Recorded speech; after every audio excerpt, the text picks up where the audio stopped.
Narcissism from a Spiritual Perspective, Part 37. If you haven't done so, go ahead, grab your popcorn, and binge watch Parts 1 through 36. Also, check out the resources in my bio. I have a couple ebooks to help you heal post-narcissistic abuse using the Bible and Stoicism principles. And I also have a mailing list that I'm trying to grow, Narcissism from a Spiritual Perspective community. All right, let's dive into this.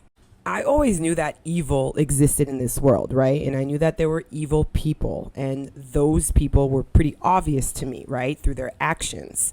But there was a certain level of evil that I did not know exist until I met the covert narcissist. The best way I could describe it is it's like that snake in the Garden of Eden. They told me whatever I wanted to hear, but they had a different agenda. You see, I was always someone that my yes means yes, my no means no. I thought everybody was like that, right? Until I met that covert narcissist. And if you've dealt with the covert narcissist, then you will totally understand what I'm about to say. The covert narcissist that I had to deal with just could not develop any healthy relationships with anyone because they hated themselves. They were completely insecure. And me being the empath thought that I could help that person. I could help that person become a better version of themselves. That was red flag number one. You see, when someone is insecure and you're trying to help them out, they're going to project their insecurities onto you. Or second, they're going to associate themselves with other people that are vibrating at the same frequency or even lower than them so they can feel good about themselves. They don't want to become a better version of themselves. They are completely content with vibrating at the low frequency that they are at. And if you are someone that shines light on the demons inside of them, rather than actually being appreciative or grateful for having a good person in their lives, they're going to look at you as public enemy number one. And anybody that gives them something that is contrary to the narrative in their mind, they're going to go and completely try to destroy that person because that person is exposing them and they hate being exposed. At the end of the day, the covert narcissist that I had to deal with was a complete loser that I failed to not recognize because I was operating in my wounds. The covert narcissist that I had to deal with was someone that just lived off of empathy from other people and constantly would be telling their sob stories to anyone who was willing to listen. And they did an amazing job at hooking and sinking people into their narrative, right? They were very charming. They had a way with their words. They put on a beautiful mask. But if people only truly knew who this person was, they would run for the hills. Because this person had a dark past that eventually came to light post-separation, and I realized I was completely fooled and duped by this person. You see, the spirit inside of them knew that I had the light inside of me and basically wanted to tap into my energy and just take and take and take. That's the only way they can survive because they don't have a backbone. They don't got a personality. They have to adapt and siphon energy off of other people, and they just don't know how to live in this world normally. They are kings and queens of using people for their own gains. And when they don't need you anymore, they will drop you like a bag of potatoes. They will go around and smear your name and create this crazy story up about you and how you were the bad person, you were the evil person, and it will truly leave your mind boggling. And then, most likely, they'll go and find another group of people to repeat the same patterns again. And then they'll get discovered. And then they'll go do their sob story and find another group of people. And that's basically their whole life. Covert narcissists are like the snake in the Garden of Eden. They will charm their way. They will tell you whatever you need to hear that they know that will tickle your ears as long as they get you into the palm of their hands. They're really sick. They are sick human beings that are completely tormented by these unclean spirits that possibly passed down through trauma in their childhood or through their bloodline, whatever the case may be. They're not operating with the light. They're operating in darkness.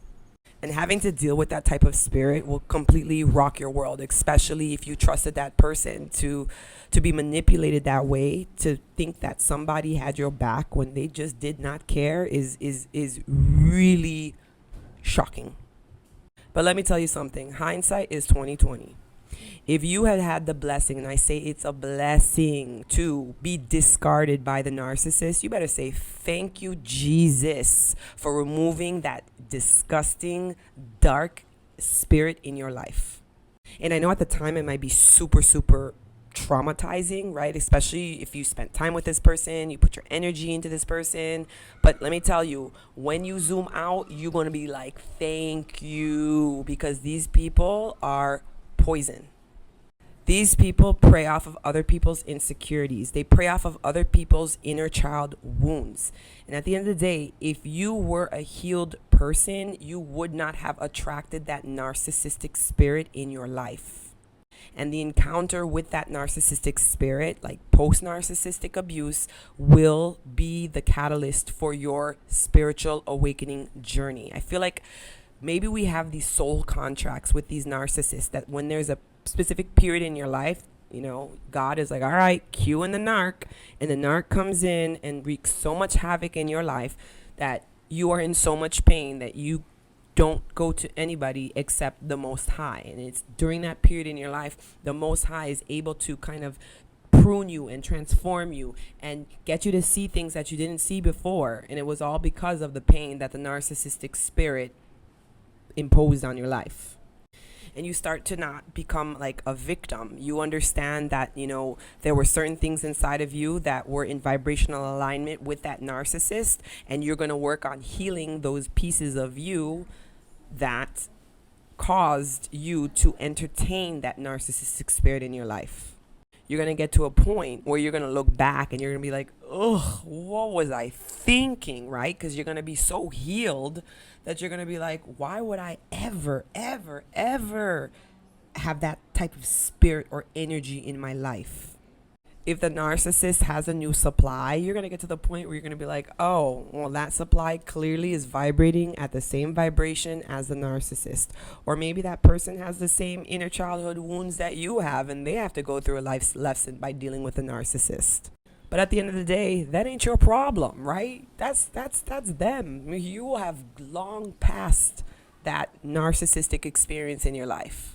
So look at your experience with that narcissist as kind of like a spiritual rite of passage, okay? You went through it. It made you a stronger person. You got to understand your value. You got to understand your worth. You got to learn to love yourself. You got to develop your relationship with the Most High.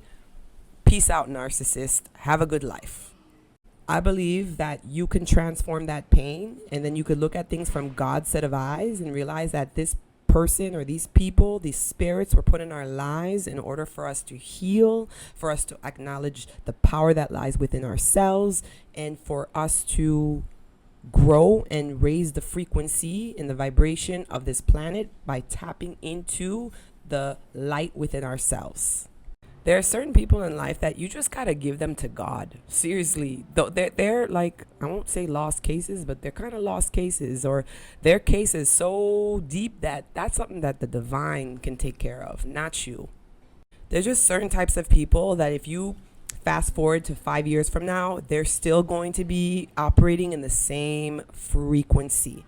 So why focus your energy outside of you when you can focus the energy within yourself? So as you raise in frequency and as you raise in consciousness, you're going to be able to take that experience with the narcissist and make it work in your favor and heal yourself. Become your most authentic version of yourself. And that experience is going to be a thing of the past. So if you're currently dealing with a narcissistic spirit, or you've been able to let them go and you're kind of healing post-narcissistic abuse, find the light within yourself. The power lies within you. God is waiting for his children to tap inside of themselves to get access to him. You will heal from all of this nonsense that you experienced.